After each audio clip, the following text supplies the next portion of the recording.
Halo pemirsa, apa kabar Anda hari ini? Senang sekali saya Raden Madlias dapat kembali menemani Anda dalam sebuah program talk show inspiratif. Ini dia Bincang Sehati.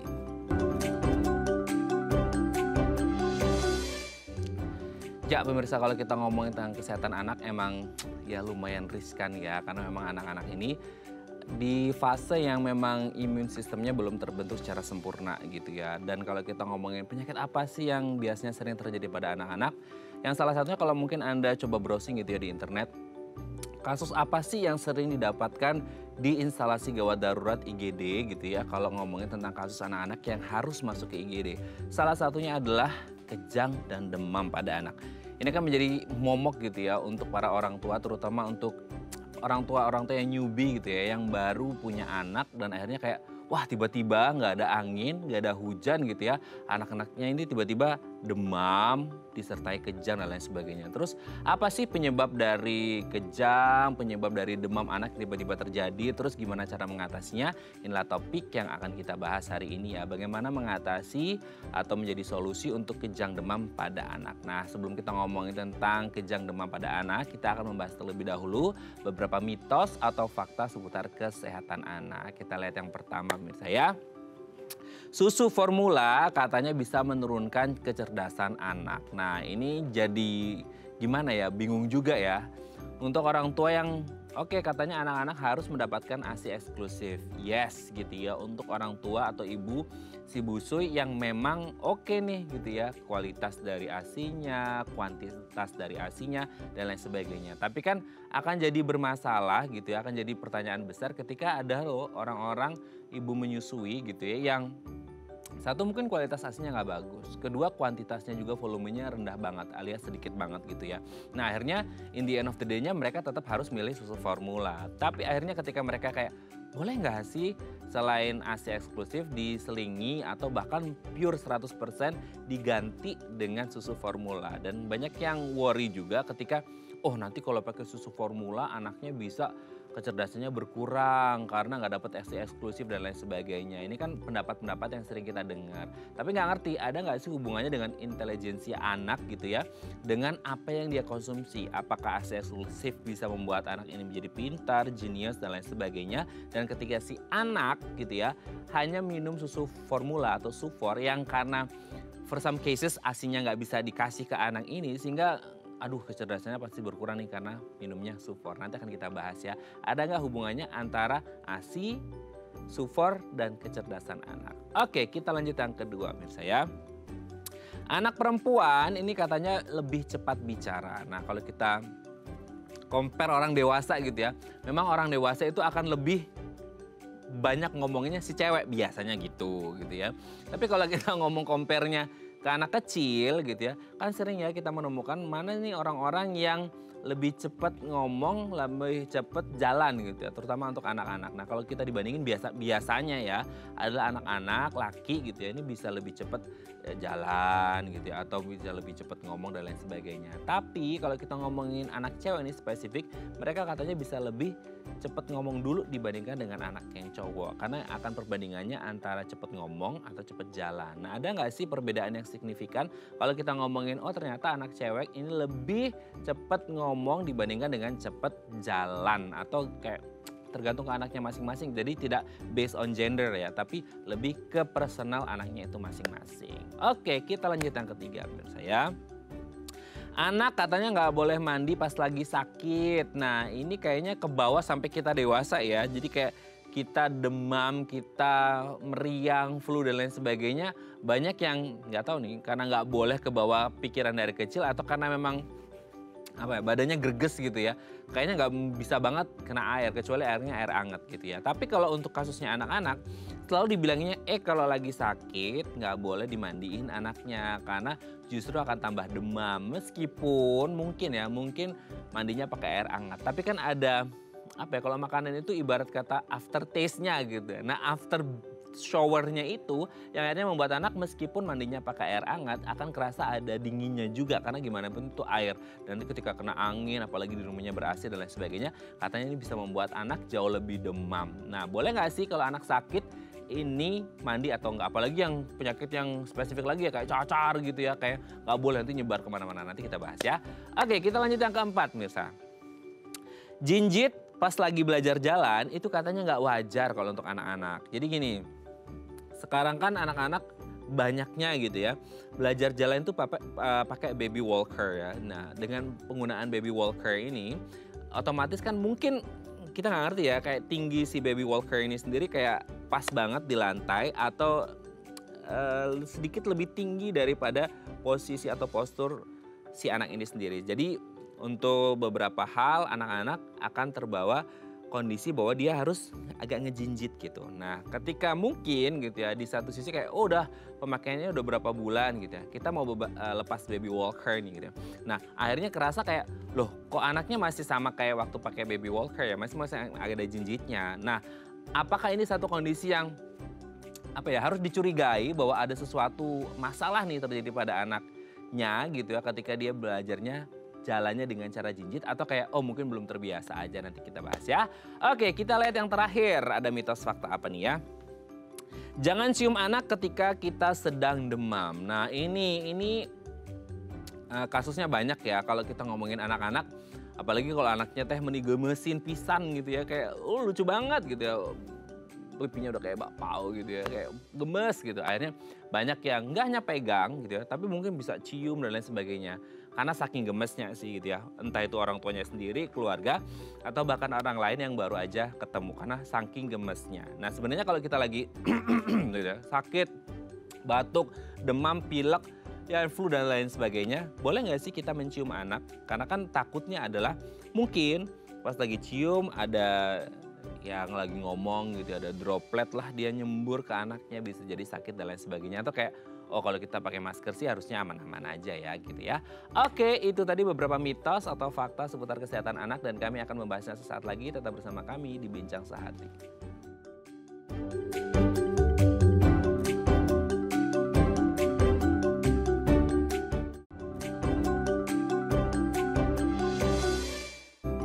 Baik, karena masih bersama kami di Bincang Sehati. Kita tadi sudah membahas di segmen sebelumnya ada beberapa mitos atau fakta seputar kesehatan anak. Nah untuk mengonfirmasinya, ini beneran fakta atau cuma mitos belaka, telah hadir bersama kami di studio Bincang Sehati ada Dr. Muhammad Kafi SPA, dokter spesialis anak dari Rumah Sakit Mitra Keluarga Bekasi Timur. Selamat pagi Dr. Kafi, apa kabar dok? Alhamdulillah baik, selamat pagi Mas Raden. Ya, pagi juga, semoga kita sehat terus ya dok ya, amin. Dan para orang tua dan anak-anaknya di luar sana gitu ya dok ya. Oke, dok hari ini sebelum kita bahas tentang kejang demam yang kayaknya jadi satu kasus yang menakutkan momok bagi orang tua, kita bahas terlebih dahulu kesehatan anak secara umum, mitos faktanya ya dok ya. Yang pertama adalah, nah ini kadangkala jadi dilematis untuk busui yang baru aja melahirkan pertama kali atau udah beberapa kali tapi akhirnya kayak ya untuk beberapa alasan ASINya tuh nggak keluar secara maksimal atau bahkan nggak keluar sama sekali atau mungkin kualitasnya buruk karena ya beberapa kondisi si ibunya itu sendiri. Akhirnya banyak yang substitusinya ke sufor, susu formula. Tapi akhirnya kayak jadi takut gitu ya dok ya, karena katanya banyak orang kalau anaknya minum sufor nanti gedenya kecerdasannya menurun loh, nggak bisa pinter dan lain sebagainya. Kayaknya ini kan sesuatu yang ditakutkan oleh para orang tua. Sementara kalau kondisi mengharuskan harus pakai sufor, gimana dong? Nanti anaknya nggak pinter atau gimana dok? Bener nggak sih ini mitos atau fakta? Itu mitos ya. Jadi banyak anggapan yang salah sebenarnya tentang susu formula. Jadi kecerdasan itu sendiri ya, kecerdasan itu sendiri tidak dipengaruhi oleh susu. Biasanya ada pola asuh gitu. Pola asuh. Pola asuh ini artinya kasih sayang dari keluarga. Seperti itu. Yang kedua pola ASI ya, yaitu nutrisi makan dan minuman pada anak, dan terakhir asah ya. Jadi 3 faktor ini, asah ini yaitu suatu stimulasi. Jadi 3 faktor ini mempengaruhi kecerdasan pada anak atau bayi. Jadi kalaupun tidak ada stimulasi, tidak ada kasih sayang dari keluarga, atau tidak diberikan makanan dan minuman yang bergizi, ya mungkin ya kecerdasannya pasti akan terganggu. Seperti itu. Dan sedangkan di sisi lain pemberian susu formula ini penting pada anak di atas usia 1 tahun. Kadang-kadang jumlah ASI pada setiap ibu itu pasti sudah berkurang. Nah di sini dibutuhkan bantuan susu formula. Namun pada beberapa kasus susu formula ini sebenarnya bisa diberikan sampai usia 2 tahun. Diperpanjang. ASI eksklusif memang kita berikan pertama kali di usia sampai 6 bulan, tapi bisa diperpanjang sampai usia 2 tahun. Tapi pada beberapa anak yang mengalami kegagalan tumbuh, jadi bisa direkomendasikan untuk pemberian susu formula dan untuk meningkatkan gizi anak secara keseluruhan. Jadi tidak ada keterlambatan dalam pertumbuhan dan perkembangan anak.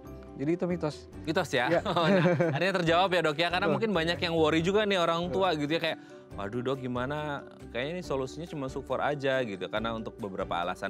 Jadi memang tidak hanya dari sufor ya, maksudnya pola asuh dan lain sebagainya tadi sudah disebutkan oleh dokter Kavi yang berpengaruh ke kecerdasan anak. Mungkin juga pelatihan dan trainingnya orang tua gitu ya, sehingga untuk pendidikan si anak itu berpengaruh besar gitu ya. Oke, jadi tidak asal-asalan sufor bikin anak nggak cerdas gitu. Betul, ya. Itu mitos ya, aman pemirsa ya. Oke, kita lanjut yang kedua. Nah ini dia. Karena mungkin ini relate-nya ke orang-orang dewasa ya. Kita ngelihat orang-orang dewasa yang perempuan itu lebih banyak bicaranya dibandingkan laki-laki yang lebih banyak pendiamnya. Hanya direlate-kan dengan anak-anak yang, oh kalau anak-anak nih yang cewek ini lebih cepat bicara dibandingkan yang anak-anak yang cowok. Betul nggak sih dok? Itu mitos juga. Oh oke. Oke. Karena biasanya gini dok, anak cewek itu lebih cepat bicara, kalau anak cowok lebih cepat jalan. Karena itu dua hal yang jadi concernnya banyak orang tua ya, antara jalan dan ngomong. Ini nggak ada hubungan ya? Jadi sebenarnya ya tidak ada perbedaan. Ini udah ada beberapa studi juga sih memang. Jadi tidak ada perbedaan antara anak laki-laki dan perempuan dalam kecepatan berbicara gitu loh. Namun tidak dipungkiri ya, kromosom X pada perempuan, pada anak perempuan itu memegang peranan untuk kecerdasan. Nah, perempuan kan ada 2 kromosom nih. Kalau laki-laki kromosom XY. Tapi hal itu tidak jadi pertimbangan anak perempuan pasti lebih cepat berbicara. Karena semuanya tergantung stimulasi. Kembali ke stimulasinya. Coba kalau misalkan dia perempuan tapi dibiarkan nonton TV sendiri, dibiarkan dia bermain sendiri, ya tetap aja kemampuan berbicara pasti akan terganggu. Tidak berbeda sama anak laki-laki. Jadi intinya adalah stimulasi. Jadi gender itu tidak memegang peranan terhadap kecepatan berbicara seorang anak. Itu. Tapi ya bisa, yang intinya sih stimulasi memang. Betul. Oke, jadi gender itu tidak terlalu berpengaruh, tapi yang penting adalah stimulasi dan bagaimana lingkungan sekitar dia membentuk gitu ya. Karena kan kalau kita ngomongin bahasa kan memang yang pertama kali dalam urutan belajar bahasa itu kan listeningnya gitu, mendengar. Jadi kalau dia udah dari lingkungan sekitar lebih sering mendengar gitu ya, dia akan otomatis mulai belajarnya lebih awal gitu ya dok ya. Jadi anak itu kan memang otak itu kosong, kita isi terus. Betul. Jadi kalau memang misalkan kita berikan stimulasi kita temani dia berbicara, walaupun dia masih belum bisa bicara, semua kan terekam di otak anak. Dan itu akan diingat sampai dewasa. Betul ya. Jadi memang semua akan teringat sampai dewasa dan tidak ada hubungan ya antara gender dan lebih cepat yang mana gitu ya. Oke dok, kita lanjut yang ketiga. Nah ini dia, ini kayaknya udah template banget. Bahkan mungkin ke bawah akhirnya sampai kita dewasa pas kita lagi sakit nggak mau mandi. Gara-gara katanya bisa bikin tambah sakit ya. Karena dulu ibu saya bilangnya begini dok, bahwa kalau lagi anak-anak sakit nggak boleh mandi. Akhirnya ke bawah dok, sampai sekarang dewasa kalau sakit nggak mau mandi. Antara takut mandi atau malas mandi sebenarnya. Nah boleh nggak sih dok? Atau lihat-lihat dulu sakit apanya dulu gitu? Itu mitos juga sebenarnya. Mitos juga. Oke. Intinya seperti ini. Memang pada saat anak sakit kan biasanya pada anak tuh disertai demam ya. Yes. Nah demam kalau ketemu air itu rasanya dingin, menggigil, itu paling orang tua akan melihat ya anak makin kelihatannya makin menderita atau makin sakit. Jadi itu yang disalahartikan pada orang tua. Sebenarnya yang terjadi adalah pada anak sakit, mandi itu suatu hal yang penting. Karena kulit merupakan pertahanan terluar dari tubuh untuk menghalau penyakit. Nah pada anak sakit kulit harus dijaga karena itu bisa tempat berkembang biaknya bakteri, virus maupun jamur. Jadi mandi itu sangat penting pada anak sakit. Jadi mungkin bisa dengan air hangat ya. Jadi untuk menghindari kemungkinan bayi menggigil dan dikeringkan sebelum keluar dari kamar mandi. Jadi eh, penyakitnya kesehatan kulit tetap terjaga. Jadi anak harus tetap mandi walaupun sedang sakit. Tidak ada satu penyakit pun yang mengharuskan anak tidak boleh mandi. Ya, seperti itu. Jadi memang tetap harus mandi biar badan tetap bersih karena di luar ini kan ya sebagai frontlinernya ya, ini si kulitnya gitu ya, supaya tetap bersih ya. Oke dok, kita lanjut yang keempat. Nah ini dia jadi masalah juga ketika anak lagi belajar jalan. Kalau tadi ngomong ini jalan nih gitu ya. Jalannya ada yang dia memang napak, ada yang ngejinjit ya. Nggak ngerti nih, ngejinjit ini karena dia efek dari awalnya belajar jalannya karena dipapah sama orang tuanya, atau dia pakai baby walker yang memang tingginya nggak pas, sehingga akhirnya posisinya dia lebih nyaman dijinjit gitu. Nah jinjit pas lagi belajar jalan si anak ini wajar atau nggak sih dok? Wajar, iya. Jadi itu bukan hal yang tidak wajar ya. Untuk anak belajar berjalan ada fase di mana dia masih meraba-raba nih, ini area yang disentuh, area lantai yang disentuh, dan dia masih pengen tahu ini pada tahapan awal perkembangan berjalannya bayi atau anak, itu bayi akan berusaha untuk berdiri semakin tinggi. Nah, dia akan berusaha untuk berjalan, kadang-kadang ya dia akan berusaha untuk makin lebih tinggi lagi. Nah itu tahapan awal perkembangan berjalan bayi atau anak biasa terjadi, dan itu hal yang wajar. Pada tahapan berikutnya, setelah dia mengenali permukaan area yang dia sentuh, lama-lama dia akan berjalan tahu dia harus menapak. Jadi itu bukan suatu kelainan, kecuali memang dari awal ada kelainan. Artinya dia posisi kakinya memang tidak bisa dirubah, seolah-olah berjinjit terus. Karena memang dilurusin nggak bisa. Nah, dari lahir itu? Dari lahir. Nah itu memang itu butuh pertolongan dokter.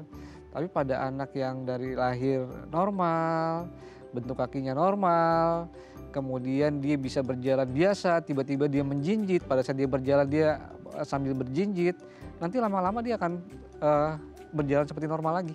Seperti itu, jadi bukan hal yang tidak wajar. Jadi dalam proses belajar jalannya aja gitu ya? Iya betul. Oke dok, kita lanjut yang terakhir. Nah ini dia, kadang-kala kalau anaknya gebesin gitu ya, atau ayahnya lagi kerja di luar kota gitu, seminggu atau 2 minggu sekali baru pulang, terus baru ngeliat anaknya kan kangen banget, tapi kondisi lagi sakit, mau nggak mau kayak pingin cium tapi lagi sakit, akhirnya cium aja deh obat kangen gitu ya. Nah sebenarnya boleh nggak sih kalau kita lagi demam, lagi sakit atau apa, nyium si anak-anak? Kan kayaknya banyak orang ya, mungkin kalau pandemi kemarin banyak orang lebih aware, tapi sekarang kayaknya udah free aja gitu, semua bebas. Kalau orang tua mungkin tahu kondisi, tapi kalau orang asing tiba-tiba kayak lucu banget sih cium-cium gitu, gimana dong? Tidak boleh. Ya. Gak boleh ya? Artinya itu fakta. Artinya gini, mencium anak pada saat kita sedang sakit itu potensinya menularkan penyakit yang kita derita ke anak. Seperti itu. Artinya kita kan berusaha untuk supaya anak tidak terpapar. Pada saat kita mencium anak, pada saat kita sedang sakit, itu kita sedang menularkan penyakit yang kita derita ke anak. Intinya seperti ini. Jadi kalau memang misalkan kita merasa sedang sakit, hindari mencium anak. Terus kemudian mungkin sebaiknya pakai masker di rumah, cuci tangan yang bersih sebelum memegang anak, dan mencari pertolongan medis untuk mengobati sakitnya. Artinya kita berusaha seminimal mungkin untuk mencegah penularan ke anak. Jadi untuk mencium anak sebisa mungkin dihindari. Itu kan bukan waktu yang lama juga, jadinya ya nggak apa-apa, bisa. Ya. Oke, thank you ya dok ya, sudah terjawab mitos faktanya. Semoga ini menjadi pembelajaran penting bagi para orang tua, apalagi yang newbie ya, orang tua baru yang baru punya anak. Ini pelajaran yang sangat penting. Nanti kita lanjut lagi ngomongin kejang demam pada anak ya dok ya. Oke pemirsa, kalau ada punya pertanyaan seputar tema kita hari ini, boleh tanya-tanya di 021 290 32644 atau DM Instagram kami di @theifamily. Kami akan kembali saat lagi.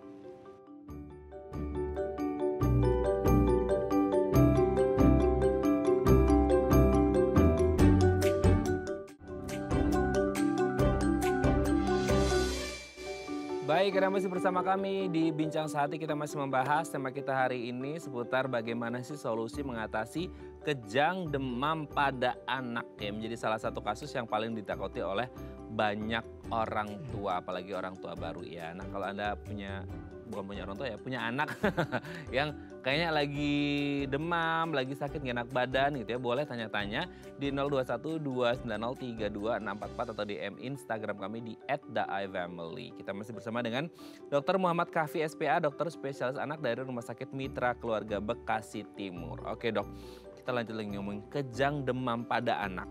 Ini sebenarnya kondisi yang seperti apa? Seringnya kita dengar tuh kayak step gitu ya. Iya. Ya itu kan step anaknya yang gitu ya, kejang, dan itu kayak aduh itu nggak tahu deh, itu perasaan orang tuanya udah kayak ngawang-ngawang kali ya, udah nggak mikirin yang lain lagi gitu ya, karena kepikiran aduh ada apa. Nah, kejang demam ini kondisi seperti apa, atau sama atau beda dengan yang selama ini kita tahu itu step gitu dok? Ya baik, jadi kejang demam itu merupakan suatu bangkitan kejang yang terjadi akibat dari kenaikan suhu. Jadi harus ada kenaikan suhu.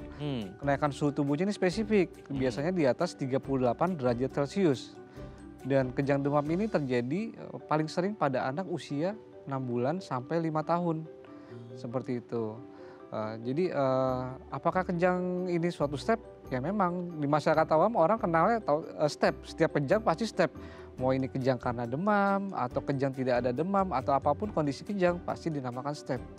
Nah, hal ini masih menjadi momok memang betul pada masyarakat, keluarga apalagi keluarga baru. Ya artinya setiap melihat anak kejang pasti orang tua mana yang bisa tenang bisa gitu. tenang seperti itu.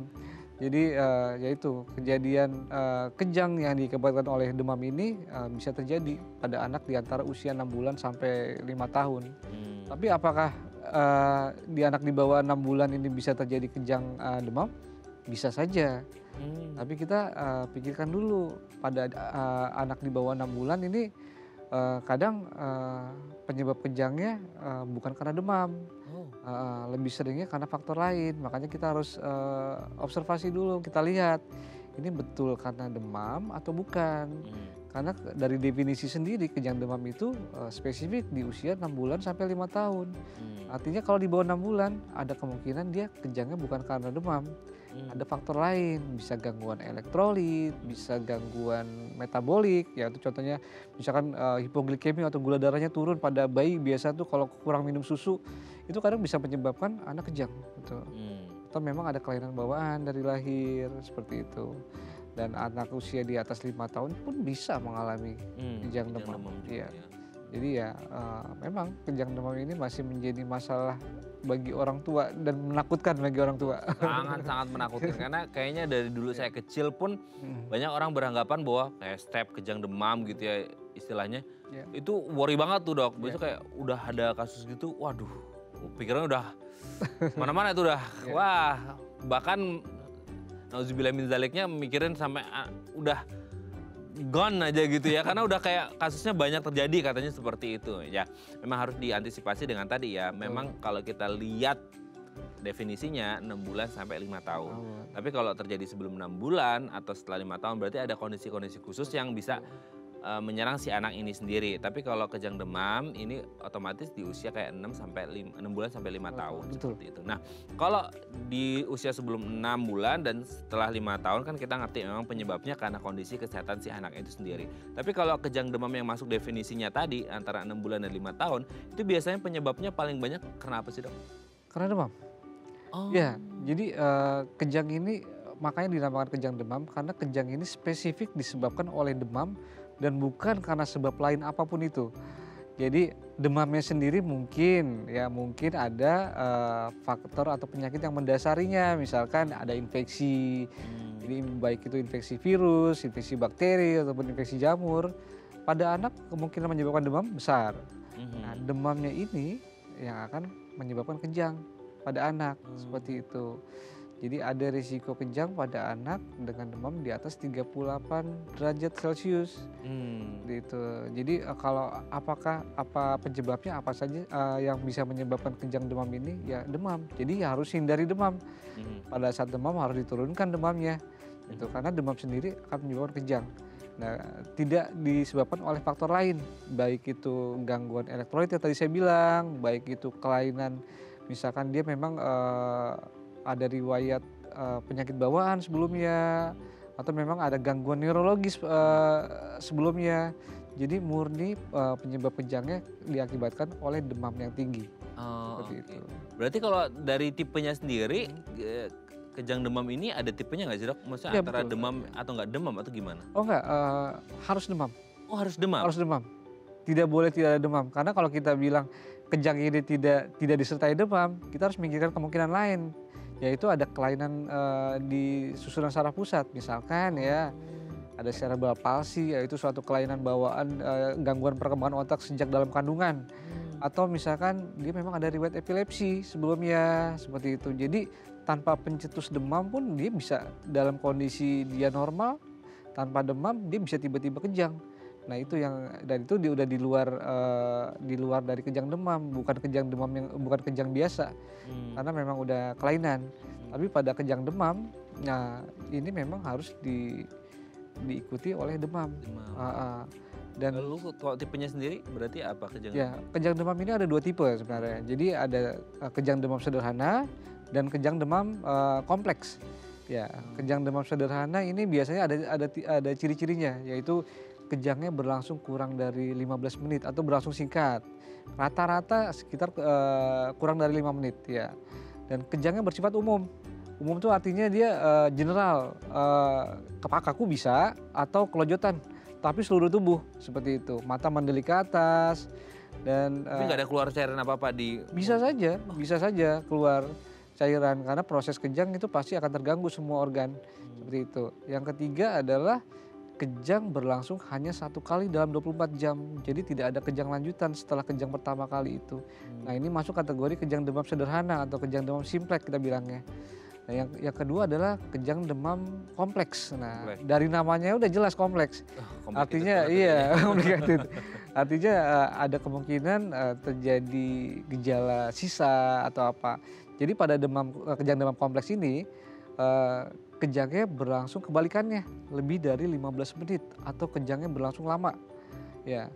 Dan yang kedua adalah kejangnya tidak umum, tidak general, tidak seluruh badan. Dia bisa parsial atau satu sisi saja atau satu bagian tubuh saja. Ya, ini yang terjadi pada kejang demam kompleks.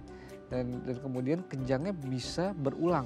Nah, bisa berulang lebih dari 2 kali dalam 1 kali 24 jam. Nah, ini memang kondisi yang kejang demam yang lebih kompleks, betul dari namanya juga kompleks. Artinya ada kemungkinan kejang berulang, kejangnya lebih lama. Nah, dua kejang ini yang paling banyak terjadi pada anak di antara usia 6 bulan sampai 5 tahun. Seperti itu. Oke, ya. Tapi di satu anak yang sama, dia bisa nggak mengalami 2 hal itu? Yang sederhana dan kompleks itu? Bisa saja, tapi dalam suatu periode sakit yang berbeda ya. Artinya gini, mungkin sebelumnya anak ini pernah kejang nih. Dulu dok, anak saya pernah kejang nih, orang tua pernah bilang. Waktu umur di bawah 1 tahun, 1 kali aja dok waktu itu, waktu kejang demam. Hanya kurang dari 1 menit. Tapi pada saat kejang berikutnya, mungkin di waktu yang berbeda, anak demam lagi, tiba-tiba dia kejang. Dan kejang ini berlangsung 2 kali dalam 24 jam. Atau kejangnya berlangsung lebih lama dibanding yang pertama. Itu bisa saja terjadi. Jadi nggak harus misalkan anak ini pertama kali mengalami kejang demam sederhana. Dia nggak mungkin terjadi kejang demam kompleks, bisa saja. Kalau memang faktor resikonya ada yaitu demam, anak bisa mungkin terjadi kejang demam yang kompleks atau terjadi kejang 2 kali.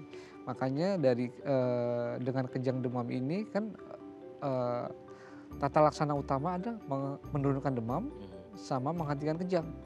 Jadi jangan sampai kejang ini berlanjut seperti itu.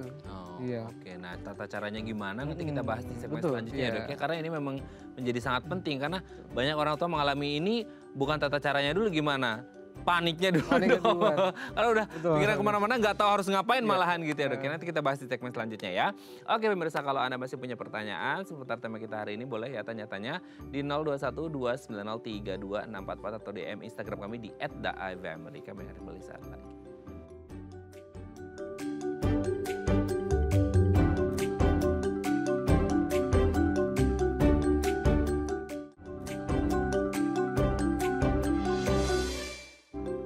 Hai, karena masih bersama kami di Bincang Saat ini kita masih membahas tema kita hari ini, solusi kejang demam pada anak. Kalau Anda punya pertanyaan seputar tema kita hari ini, boleh tanya-tanya di 0212903244 atau DM Instagram kami di @theifamily. Kita masih bersama dengan Dr. Muhammad Kahfi SPA, dokter spesialis anak dari Rumah Sakit Mitra Keluarga Bekasi Timur. Oke dok, kita lanjut lagi.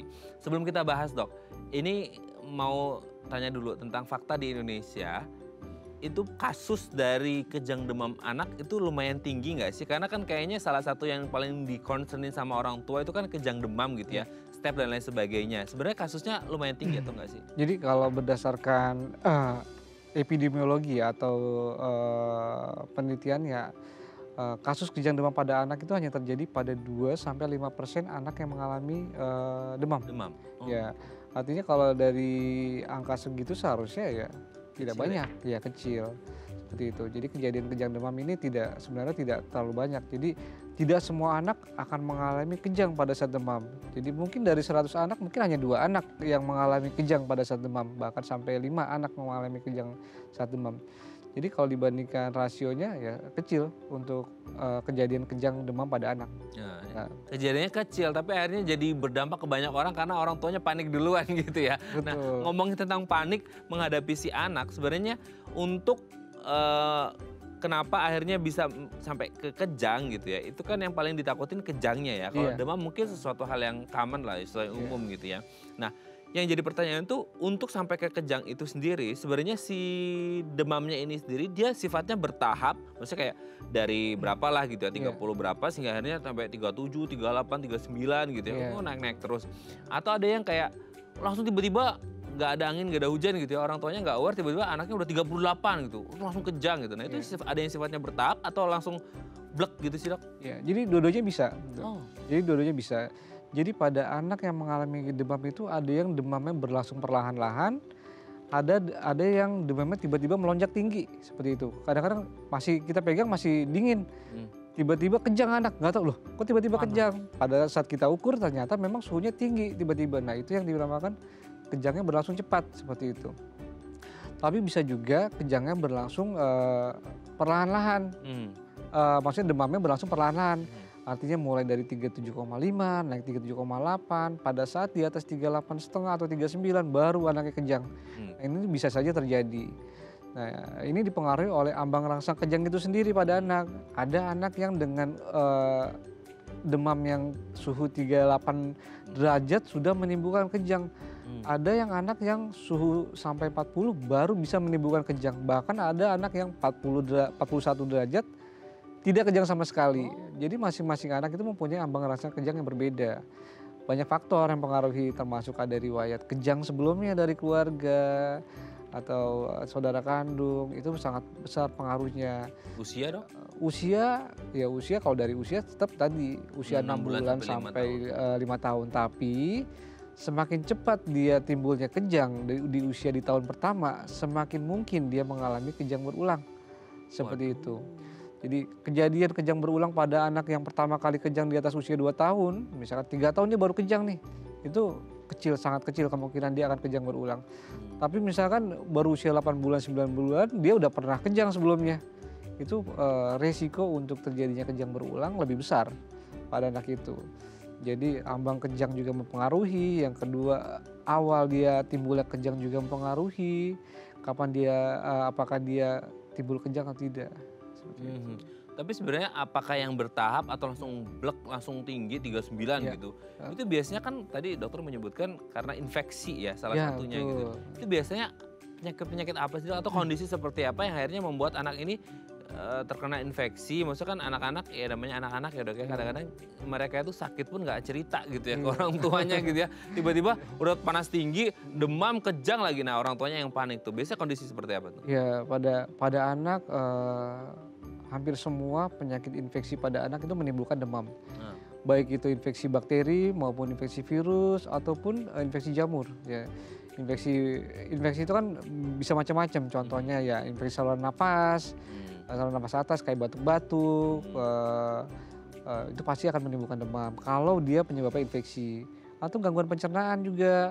Gangguan pencernaan kan bisa karena bakteri, bisa karena virus, atau karena infeksi jamur pun bisa. Jadi secara garis besar infeksi baik itu bakteri, virus maupun jamur bisa menyebabkan kondisi demam. Demam merupakan suatu respon peradangan pada tubuh dan itu menghasilkan panas, dan panas ini sebenarnya ya gejala yang diakibatkan oleh proses peradangan tadi. Nah, ada anak yang bisa kejang, demamnya ini bisa menimbulkan kejang, ada yang anak tidak ada bakat kejang, artinya dengan suhu berapapun anak ini tidak akan menimbulkan kejang tadi, karena tadi resiko untuk terjadi kejang pada anak ini kecil. Jadi hanya sebagian kecil anak yang mengalami kejang, dan penyebabnya ya tadi kebanyakan infeksi, karena harus melalui fase demam dulu, baru kita bilang ini suatu kejang demam. Kalau dia tidak melewati fase demam, itu bukan suatu kejang demam, mungkin kejang karena faktor lain. Banyak faktor yang kejang kan bukan karena demam aja, karena penyakit-penyakit yang berat juga ada, kayak meningitis atau radang otak, itu ensefalitis, radang selaput otak, kayak seperti itu bisa menyebabkan kejang juga. Tapi pada kasus kejang demam, ya dia harus melewati fase demam. Nah itu penyebabnya rata-rata penyakit yang mendasarinya rata-rata ya infeksi. Seperti itu. Oke. Nah sekarang kalau sudah terjadi nih dok, apa yang harus dilakukan? Ini kan kadangkala ini yang bikin bukannya anak tertangani, orang tuanya ribet sendiri gitu ya, karena saking paniknya gitu. Penanganan, adakah penanganan pertama atau nggak bisa ini kalau udah demam, beli kejang gitu langsung harus dibawa ke rumah sakit gitu? Ini seperti yang Mas Lalian bilang tadi, jangan panik. Ya, intinya sih jangan panik. Tetap udah sih dok, udah kayak jangan panik, tapi tetap aja namanya anak gitu ya, pasti panik gitu kan. Kadang-kadang ya memang agak susah, tapi yang harus kita tekankan kepada keluarga adalah jangan panik. Pertama, tetap tenang. Yang kedua adalah posisikan anak di tempat yang aman. Yang aman tuh artinya di tempat yang rata, jauh dari benda-benda yang berbahaya. Dan kemudian longgarkan pakaian bayi yang ketat, terutama area leher, untuk mencegah sumbatan jalan napas. Mungkin namanya kejang kan posisinya bisa berubah-berubah, bisa bergerak ke sana kemari. Nah itu yang harus kita jaga, jangan sampai ini pakaian yang ketat bisa menghambat jalan napas pada bayi atau anak. Kemudian miringkan. Dimiringkan. Ya, bayi itu kita miringkan. Kenapa kita miringkan? Boleh kiri, boleh kanan. Untuk mencegah pada kejang itu kadang-kadang pada bayi atau anak bisa timbul muntah. Atau air liur, ya seperti tadi bilang, ada air liur yang tiba-tiba berbusa. Tersedak kali ya dok ya? Nah, kita menghindari bayi tersedak. Makanya kita miringkan. Dengan dimiringkan, muntahan itu akan mengalir keluar, nggak kembali ke belakang keluar. Kalau misalnya kita temukan muntah, segera keluarkan muntahannya itu. Nah, tapi kalau kita tidak menemukan apa-apa, jangan pernah memasukkan tangan atau benda apapun ke dalam mulut biar muntah. Nggak, kadang-kadang takut kegigit, lidahnya putus. Kadang-kadang orang berpikir kayak gitu. Padahal sebenarnya hal itu tidak dianjurkan, tidak disarankan. Kejadian untuk sampai lidah tergigit itu sangat jarang ya. Maksudnya saya tidak pernah menemukan sampai mulut tergigit. Rata-rata kalau kejang mulut terkatup, bukan sambil melet-melet. Seperti itu, lidah nggak akan keluar. Jadi hanya gigit, mulut terkatup. Jangan berusaha untuk dibuka terus masukkan jari kita supaya lidah takut tergigit. Kadang-kadang ya sudah, kalau udah terkatup ya biarkan saja seperti itu. Jadi tidak boleh memasukkan benda apapun. Yang resikonya apa? Kalau patah. Karena dengan kejang itu tekanannya tinggi. Ya? Kita masukkan kayu atau benda apapun, takutnya patah, malah mengganggu pernapasan bayi atau anak. Ya, kemudian bila sudah diatasi seperti itu, mungkin bisa kita ukur suhunya dan cari pertolongan. Kalau memang di rumah sedia obat anti kejang, biasanya pada anak-anak atau keluarga yang mungkin riwayat kakaknya pernah kejang sebelumnya, pasti keluarganya akan menyimpan obat anti kejang. Nah itu bisa diberikan. Biasanya yang praktis adalah pemberian obat yang dari rektal. Ya. Nah, cari pertolongan kalau memang misalkan kejangnya belum berhenti. Oke, langsung ke dokter lah ya, ke rumah sakit untuk mendapatkan pertolongan. Oke dok, sebelum lanjut ini ada DM Instagram, saya bacakan ya di belakang dari Ibu Ola nih. Dok, anak saya usia 3 tahun lagi demam lumayan tinggi nih beberapa hari ini. Pas tidur dia sering kaget kayak kejang gitu, terus berulang. Apa itu kejang demam? Udah saya kasih paracetamol sih dok, makasih. Oke, 3 tahun lumayan tinggi beberapa hari ini. Kalau tidur tuh dia sering kayak kaget terus kejang gitu. Itu kejang demam dok, atau kejang demam itu pas nggak lagi tidur atau gimana? Ini kayak kaget atau kejang? Dia sering kaget kayak kejang gitu, gimana ya dok? Nggak tahu juga saya dok. Jadi ada Gini kali itu jadi gitu. pengertian kejang itu gini. Kalau kejang tuh perbedaannya sama kaget ya. Jadi pada saat kejang itu kalau kita pegang anak atau ini itu pasti tetap akan kejang, tetap akan goyang. Tapi kalau dikaget doang pada saat kita pegang dia diem, berhenti, kayak gemeter atau kaget begini. Tapi kalau kita pegang dia diem. Tapi kalau kejang dia tetap akan goyang-goyang terus. Itu namanya kelojotan, apalagi kelojotan yang dia goyang-goyang terus. Atau yang kaku, dia mau kita rubah posisinya nggak akan bisa. Karena anak dalam posisi kejang. Beda dengan anak kaget-kaget. Biasa pada bayi atau anak kadang-kadang masih ada fase kaget. Apalagi kalau demam, dalam kondisi demam, mengigau, bayi kaget, suka tiba-tiba terbangun kaget. Itu belum tentu itu suatu kejang. Jadi harus bisa dipastikan apakah ini kejang atau bukan. Tapi kalau dia memang ada kayak kelojotan, mata yang harus dilihat. Mata biasanya ke atas pada kejang. Pada kejang tadi yang kejang kompleks, mata bisa melirik ke kanan, bisa melirik ke kiri atau mau ke atas. Kalau misalkan hanya kaget doang tapi kesadarannya baik, anak masih bisa diajak ngobrol setelah kita ajak ngobrol, itu bukan kejang.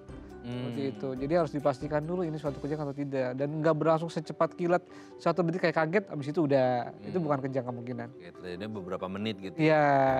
Oke, semoga ini bisa menjawab pertanyaan Bu Ola ya. Kayaknya sih bukan kejang demam lah, janganlah ya. Mungkin kaget aja gitu ya, kaget ada suara ibunya gitu ya. Oke, semoga bisa menjawab pertanyaan Bu Ola. Dok, nanti kita lanjut lagi ya di segmen terakhir. Oke pemirsa, kami akan kembali saat lagi, tetap bersama kami di Bincang Sehati.